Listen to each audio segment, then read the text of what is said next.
Bonjour, je vais vous parler du programme Émotions positives pour la schizophrénie, donc qui s'abrège PEPS.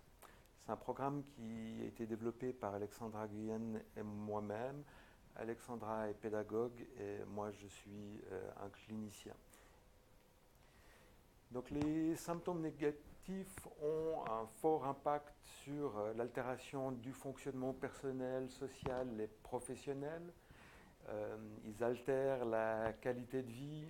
C'est une des premières plaintes de l'entourage familial. Les médicaments sont peu efficaces et puis il n'y a pas d'intervention psychologique spécifique pour traiter ce problème. L'entraînement des habiletés sociales est efficace, mais c'est une intervention qui vise de manière générale à améliorer le fonctionnement interpersonnel ou instrumental.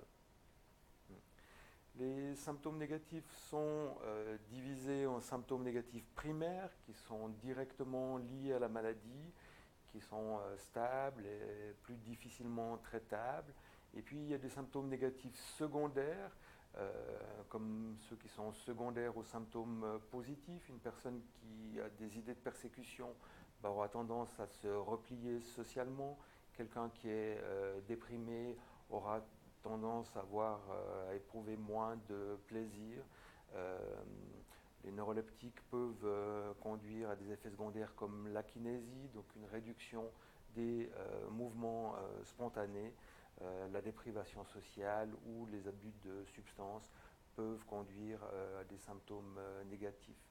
Ils sont plus fréquents, mais transitoires et plus facilement traitables.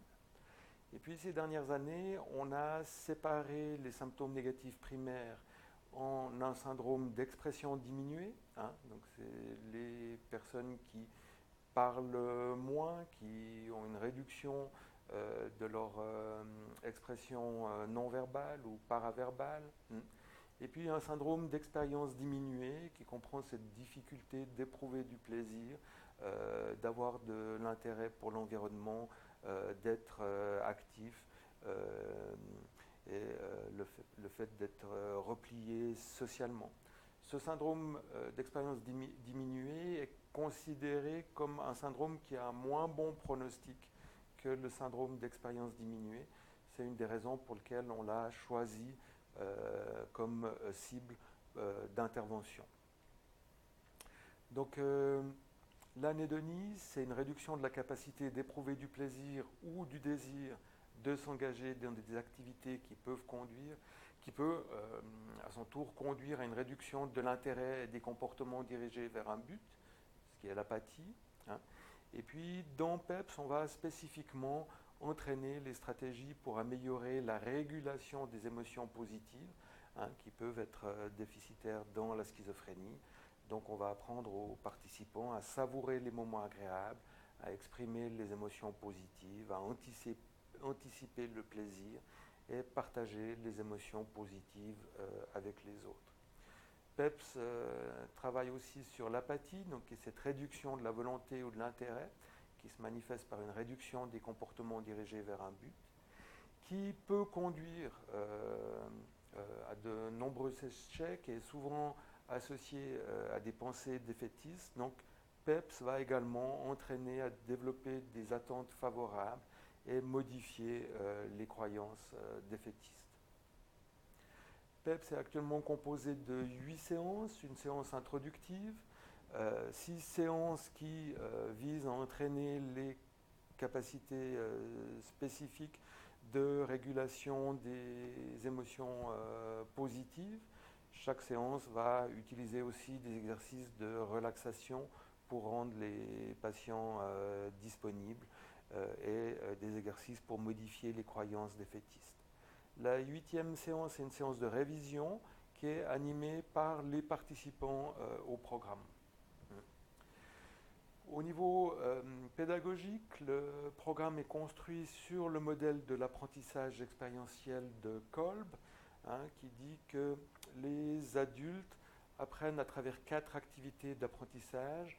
Il y a tout d'abord l'expérience concrète, de faire l'expérience d'une chose, puis ensuite de réfléchir sur cette chose. C'est l'observation réfléchie qui va permettre une première réflexion sur l'action, hein, qui va permettre ensuite la conception abstraite.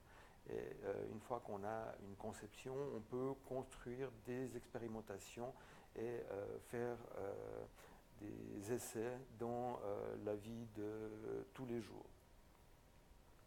Généralement, les gens utilisent, tout le monde utilise ces 4 stratégies d'apprentissage, mais généralement les gens ont tendance à en privilégier une ou deux. Donc pour PEPS, il y a un petit logo en haut à gauche de chaque diapositive qui va vous préciser dans quelle activité d'apprentissage vous êtes. Et ça va guider les animateurs et ça va leur permettre aussi de savoir quelles sont les activités privilégiées d'apprentissage des participants, parce que bien sûr, ils vont plus s'activer quand ils seront dans leurs activités privilégiées. PEPS utilise aussi un modèle de partenariat, c'est-à-dire que les professionnels vont participer au programme comme les patients, hein, et donc ils vont faire les exercices comme les patients, ils vont partager leur expérience comme les patients, ils vont faire les tâches intercession comme les participants. Ceci de manière à améliorer l'alliance, parce que les patients vont pouvoir ainsi plus facilement aussi s'identifier aux professionnels, et puis ça va servir aussi de modèle pour les patients. PEPS a été développé de manière très rigoureuse. Il y a eu tout d'abord une revue détaillée de la littérature, et puis des premiers essais avec des étudiants et des professionnels, puis on a conduit une étude de pilote, et puis ensuite une étude randomisée contrôlée. Cette dernière montre que le score composite de l'apathie et de l'anédonie sur la SANS, hein, le Schedule for Assessment of Negative Symptoms, est cliniquement et statistiquement amélioré à post-test et après 6 mois de suivi.